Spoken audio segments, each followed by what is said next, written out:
Hey everybody, welcome to Huntington Beach, California. Ian and myself were invited out here by Volkswagen to check out the brand new Volkswagen idbuzz, the US-bound microbus. So we've seen the idbuzz that's being sold in Europe right now and other parts of the world, but that's not the version we're getting here in the States.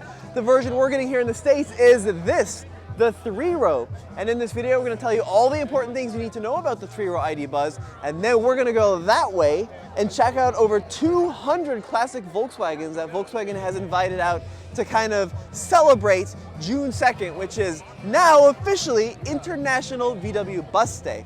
But let's talk about this car. So how is it different from the European model? Well, first things first, it's about 10 inches longer and it's got a 3rd row. So there's 1 row, 2 row, 3 row. It can be configured in either 6 or 7 seat configurations. And it also has more power than the European model. So the base one has a 282 horsepower rear electric motor, and then the high-end one has dual motors with 330 horsepower. It's got some more oomph, 91 kilowatt hour battery. We don't know the range, but we're expecting it to be right around 250 miles if I were to guess. Pricing, we don't know, but if I were to guess, starting at about 60 is what I'm kind of predicting. We do know for sure the on-sale date, which is Q3 of 2024. So it's a little bit of a wait until you can get into your dream Volkswagen idbuzz. Now, unfortunately, this is all sealed up and there's all sorts of festivities going around here. But if you want to see our first look at this car, head over to TFL EV. I got a chance to take a look at it in the studio and show all the really cool gadgets and gizmos. But Ian, let's do this. We've got lots of cool stuff to see, some other new Volkswagen products, a bunch of classics vans. So let's head out into the crowd. This is one take style. We may run into people and we're going to see what we can find. Now, hashtag VW Bus Day has been long in the making. So the concept of the Volkswagen idbuzz debuted at the Detroit Auto Show back in 2017. We're talking 6 years ago is when we first got our first look at the idbuzz. And unfortunately for us in the States, it's still gonna be another year and some time before we can actually go out to the dealer and purchase them. So I'm a little bit frustrated in the rollout here, but hopefully it's gonna be worth it. Now what's cool here is Volkswagen is really trying to interact with the community by allowing people to come out and bring Volkswagen buses from all over the country, over 200. Gabriel Iglesias is here with a bunch of his buses. He's a big Volkswagen guy, the famous comedian. And then Volkswagen has actually brought out a bunch of stuff from their heritage collection. So for example, that's the bus from Fast Times at Ridgemont High. And I do believe that's actually the original movie bus, which is really neat.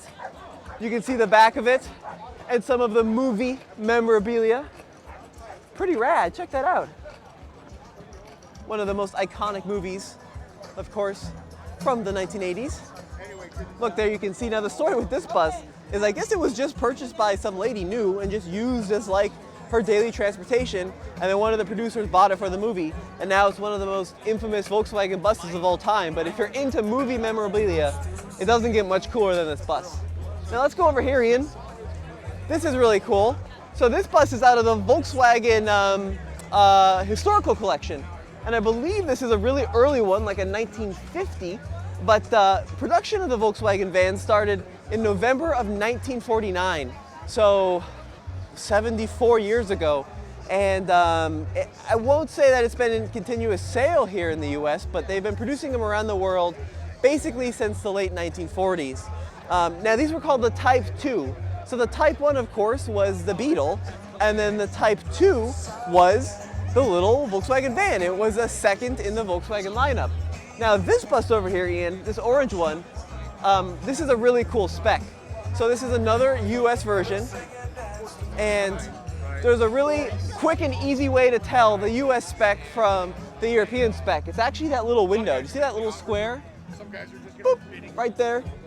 That slides open, and that's how you can tell the US version from the European version, because the European version doesn't have that little slider window. It's a shorter van in general. So that's the easiest way to tell. Some other small differences too. The long wheelbase version also gets unique colors. My favorite is called, I think it's Cabana Blue. It's one of the ones up on the stage, which we can check out a little bit later. But Ian, let's keep going here. and see what else Volkswagen is promoting. Because there is just so many things to look at here. So not only do they have their buses, but they have a number of other ID products, including the ID4, the ID7, their new sedan. Here's a black one. This looks pretty good. So the only ones I've seen so far are the two-tone, but you can see that they're doing a monotone one too. I'm not sure that this black is going to reach production though, because I was talking to the product planner yesterday, and he said they're not doing any blacks or whites, so maybe this is like a really early pre-production one. But what do you think of the blacked out Buzz? Makes it look pretty sinister, huh? Let's take a look at it. So you can see aero style wheels to maximize the aerodynamics. Full LED lighting up front there. We are in everybody's way, Ian. Hey, Ken. Hey, how are you? Good. Ken is here checking out the Buzz, another journalist. You like it? I like it a lot. You think it's cool? Fashionable, stylish. Do you like the cool colors, or do you like the blacked out one? Black is better. Blacked out one? Subtle styling is better. All right. Why go overboard? White? Okay. No, I disagree. I want a yellow and an orange. Well, see, that's... This is a happy car, Ken. Yeah, but you need seriousness and happiness. Okay, all right. I'll let you go back to it. Thank you, sir. Thank you. Ken Patton, a legendary journalist from the industry. Right, exactly. All right. Wow, look at this. So many cool buses and transporters and all sorts of different configurations to look at.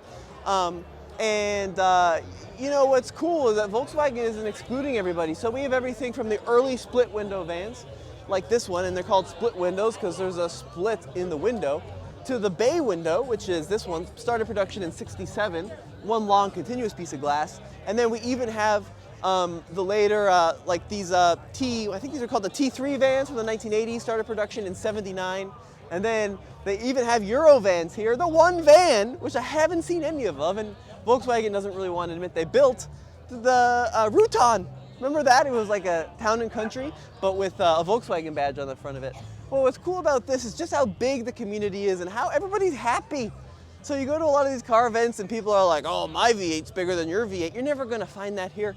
It's just folks enjoying the lifestyle and enjoying some really cool vans. Now, these things used to be really affordable. So, you know, a long time ago, you could pick up one of these for a few $1,000s and have a really great experience for not a lot of money.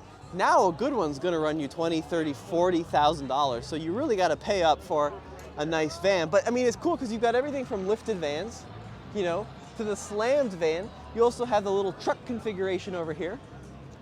And then look at the whole line of Westies. Let's go check those out, Ian. Here, we'll walk through here. Of course, even back in the day, the two-tone was an iconic look. So Westphalia is a German manufacturer which converted these into campers, but is synonymous and iconic with Volkswagen. And I'm really hoping that in the new ID Buzz, we see a camper version as well. They've kind of teased it a little bit, but look at that. The full line of Westies with their tops popped. That's a really cool look. But it's cool to see all the variations, right? So you have the early, like the bay window models. You've got some of the later ones from the 1980s. And then we'll keep walking all the way down here. These vans are cool. So we were talking about the Euro van briefly. And these were vans that you know, didn't really gain a lot of popularity when they were introduced in the US, late 90s, early 2000s. But nowadays are super expensive. So you'd be lucky to touch one of those for under 20K. A lot of them are going to be $25,000, $30,000. Another Euro van. So it's cool to see all the different, you know, variations and what is on offer out here. And the cool thing about these vehicles too is they were sold globally. So this is not only a US community, but if you're in South Africa or especially Brazil and a lot of the Latin American countries, they had a huge love and care and devotion toward these little vans. And there's still a big community. I mean, they built these early vans all the way up to the 2000s, and they may still even be in production in Brazil. Let me know, someone will tell me in the comment section below. Look, there's a little band over there. They got the little pop-top Euro van. They got a little performance going. That's great. I personally have a Volkswagen. I've got a Super Beetle, and I go to some of the Beetle shows, and the Type 1 people and the Beetle people are just the nicest group that you're ever going to find. No one's ever upset or grumpy. It's just a bunch of really happy-go-lucky people. But over 200 vans out here today. Holy cow. I mean, look at that. It just stretches all the way down. Unreal. One of the vans I'm on the lookout for is starting in, I think, 84. They built a model, it was manufactured by Pook. It was called the Synchro, and that was a 4-wheel drive version of the van. And being an off-road guy, that was kind of like the holy grail. But they're really expensive now and getting pretty hard to find. But look at this. Got a little truck there. Now the deal with the trucks and these older T1s, typically the more windows on your van, the more expensive. So they did these models that have, not only the side windows, but these little alpine windows on the roof, so you could see essentially touring through the Alps. And you have like the 21 windows, and especially the 23 windows can go for hundreds of thousands of dollars. And a lot of the times people would actually cut holes in their van to turn their panel vans or whatever into the touring vans, and then that also increases the value over time. But check this out. This is one of my favorite, the Hot VW Magazines van. I love it because it's just an old school panel. These are super rare in the US because the story with the panel vans were they entered here, early on in the van run, and they actually gained popularity pretty darn quickly.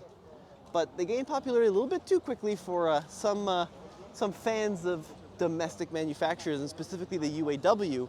And the Volkswagen van is in large part one of the reasons that the chicken tax spans the automotive industry, because of course the chicken tax was, it was a famous, essentially, dispute between taxation of Americans and Europeans and the taxation on American chickens and that kind of thing, and the resulting thing were all these, additional taxes you had to pay on imported products to the U.S. And one of the things that, now historically you have to pay super high tax on is commercial vehicles, so trucks and SUVs and vans. And a lot of that is due to the fact that the UAW petitioned, I think it was at the time, the Johnson administration, to say, hey, look, these little European vans, Volkswagen, are coming in and really disrupting our sales of American-made domestic products. And that's why vehicles like the Subaru Brat came in with jump seats in the rear, and a lot of foreign-made trucks like the Amarok, like what's made by Mitsubishi, isn't sold here in the US because the import tariffs are so crazy that it just doesn't make sense for the manufacturers to bring them over and to import them. Looks like we hit the end of the line here, Ian. But anyways, the reason you can't have an Amarok today is because of the Volkswagen Type 2 and grumpy UAW people and grumpy manufacturers like Chrysler and Ford and Chevrolet that said, hey, stop allowing these vans to come in. They're screwing up our Corvair van sales. That kind of thing. All right, we'll take a walk back in. Let you take a peek at some of the other vans. Look, this is a huge world. I am by no means an expert at Type 2s. I think they're really cool. I appreciate them, and I really appreciate the people that love and own them. But it's a really big world, and I'm more involved in like the Type 1, the Beetle world. But if you are into these vans, let me know in the comment section below. I'd love to hear some stories about people that have owned these, because it's true, pretty much everybody, if they don't have a van story, they at least have a story with an air-cooled Volkswagen. And that's the cool thing about this world is, like, driving an air-cooled Volkswagen, you get to talk to people, and everybody's like, my mom had one, or my uncle had one, or my best friend had one, and all of these people surrounding the community have owned Volkswagens and have lived and have at least a story. And that's why even, these went out of production, these early ones in the late 70s, 50 years later, there still is such a huge community around these vans. It's because everybody has a story related to an old air-cooled Volkswagen. I love, the cool thing about these, which I think is neat, is just how they lend themselves to the two-tone look. With you've got that iconic V in the front, and then that is just a perfect paint line, essentially, to make your Volkswagen two-tone. They're not all two-tone, there's a lot of monotone ones, but they do look really good as a two-tone. And we're also pretty, basic and austere vehicles back in the day. Nowadays they're really expensive and valuable, and a lot of these have been beautifully fixed up and are extremely expensive. But back in the day, these were just utility vehicles. They were vehicles to transport kids to camp and to do all these things that were not high-class activities. And that's what I love about them, is they were attainable. And that's kind of my big concern about the new idbuzz, is what is the affordability going to be like? Because if it starts at $65,000, I kind of feel like they're missing out on some of the magic of this original Type 2, and that these were cheap cars. They were cars that were very attainable to just about everybody. You could, especially used, you'd work hard as a 16-year-old at your first couple jobs. You'd buy one for a few $100. The engine would fail, and then you'd slap a new one in there for 20, 25 bucks, and you'd be on your way. There's this great book I have called The Art of, it's How to Keep Your Volkswagen Alive for the Complete Idiot. And it's this super basic how-to written in a really fun way, basically an instruction manual on how to do anything you could ever imagine to an air-cooled Volkswagen. So, be that an engine rebuild, be that a suspension overhaul, any of it. Look at this. What is this story here? Oh, excuse me. More than 15,000 kilometers driven, making my dreams come true. Can you help us with a dream? It looks like they're driving this from South America up to Dead Horse. That is so cool. Is this yours? It's his. Oh, it's gorgeous. He's got a great story too. I'd love to talk to him. Wow. He came from Ecuador. Ecuador. Heard about this event from some people in San Diego. Yep. And he's on his way to Alaska. Wow, what a journey. The black dot lines are all through Mexico. It shows what he's like doing. that, yeah. Wow. You want to come over here, Ian? That's cool. So he's driving it from Ecuador all the way up. Do you mind? I'm doing a little YouTube video. Do you want to be part of my video? I'd love to hear a story. Here, let me give you this microphone. So you're driving this 15,000 kilometers. A bit more than 15,000. Do you mind if I clip this on here? Yeah, of course. So what's the story about your Volkswagen? My father was searching for it the whole life. His dream was to have one, and I found it 5 years ago, and I bought it. And last year, in March last year, I invited him to come with me to Alaska to make his dream come true. Wow, unbelievable. Yeah, so we started on 31 of March last year, and we are almost 1 year and 3 months on the road. Wow. And we drove more than 15,000 kilometers, and we still have quite a way to go to Alaska. So you started in Ecuador, I started in Ecuador, and you're going all the way up to Dead Horse. Ecuador, Yep. all the way here till LA, And you made it to LA. Huntington, yes, Huntington now, and going to Dead Horse. What's been the hardest part? Whoa, the hardest part. None has been hard. It was the only thing that you have to have in mind here is to cross from Canada to Panama, Yeah. which is around 80 kilometers without any road. And yeah, it's crazy. You have, for that 80 kilometers, you have to pay almost $2,000 No to way. ship the car with the boat. Unbelievable. Did you ship it around the Darien Gap? Exactly, that's what I am Oh, the talking Darien about. Gap, yeah. The Darien Gap. Yeah. From Cartagena up to Panama. So has it been reliable? Everything has been great. Yeah? Perfect, in perfect condition. I drive slow. I care about the engine, but it has been great. No mechanical failures? It has. I had mechanical failures twice. Once in Colombia and once in Panama. Okay. With the engine. Yeah. But it was something that I fixed really easy and fast. So these vans, are they popular in Ecuador? No, with this one, it was just 17 of 17 T2 Yep. in good shape. In Ecuador. 17. 17. Wow. Unbelievable. With this one, so now it's just 16. 16. There's one fewer. That we know, no? That the people in the Volkswagen world know. Yeah. But some people have them in their houses and never put it out. so we don't know. Okay. But 17 that we are in all the meetings and everything. Well, we have on our YouTube channel we're doing it for, we have about 500,000 people watching. Oh, nice. How can people support you? Is there a way they can follow your journey? Yes, I am under, I will show you probably here, Very cool. El 20 Millas. And you're So, on Instagram and I am TikTok. yeah? Instagram, Facebook. Beautiful. Yeah, like El 20 Millas. I just started my Instagram account for this journey. Yeah. And yeah, you can follow me there, and eventually we met. You can support. Like I have contributions. I sell shirts, magnets, everything to help with the gas and everything. That's great. And what was your name? Juan. I'm Tommy. Tommy. It's a pleasure to meet Nice you. to meet you, my friend. Yeah, thanks. And if you want to follow us, we have a channel called TFL Car on YouTube. TL. Yeah. You will TFL spell car. it now. Yeah. And I want just to give a suggestion to the people who are watching Yeah, your of channel. course. It's as you saw in the side of my van, I have signs. Yeah. In Spanish, right?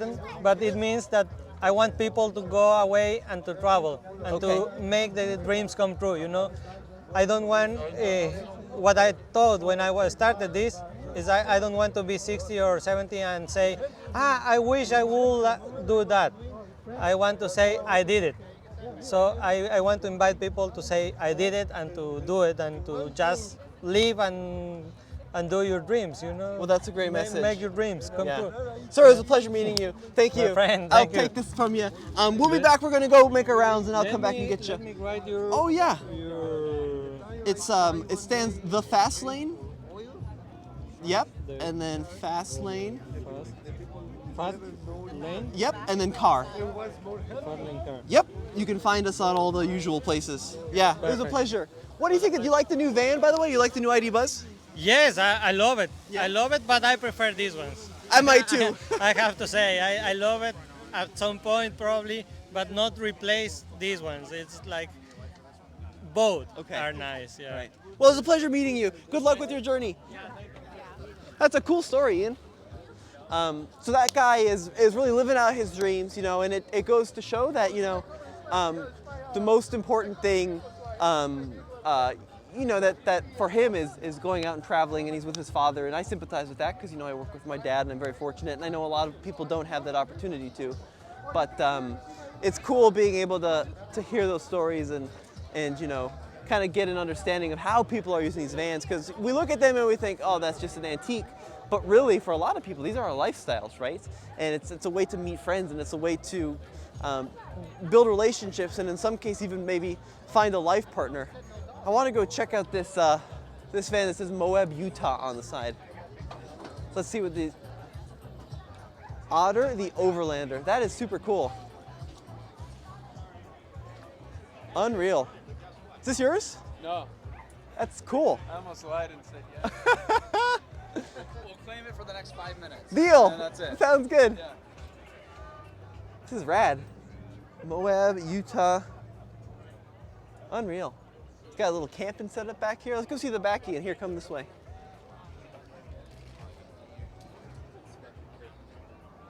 Otter the Overlander. Let's see what kind of engine he's got back here, Ian.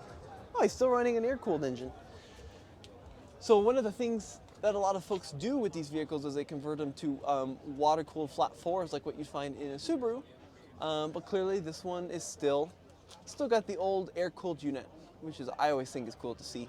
Although he's got quite a number of maybe we'll call them aftermarket editions. Like looks like he's got dual carb. He's got maybe an alternator conversion there. Certainly electronic ignition. So that's a lot of money spent on that van. Should we walk this way? Oh, they brought food trucks out. Look at the little puppy van. That's so cute. So, I'd say overall this has been a big hit for Volkswagen. You know, I've been talking to some of these air-cooled folks about their opinions on the new idbuzz, and it seems like for the most part people are really excited about what's going on with it. And yeah, you know, it's not, excuse me, it's a little unusual to see members of an older community be passionate and want to be, you know, involved in the launch of something new, because so many classic car folks are very anti new vehicles, but pretty obvious that the old air-cooled folks pretty excited. Guys, let us know what you think in the comment section below. This has been Tommy, behind the camera Ian. We'll see you on another episode. I'm not sure if this one worked with the noise and there's just a lot going on, but if you like the style, let us know. If you hate the style, let me know, it's fine, and we'll see you on the next video.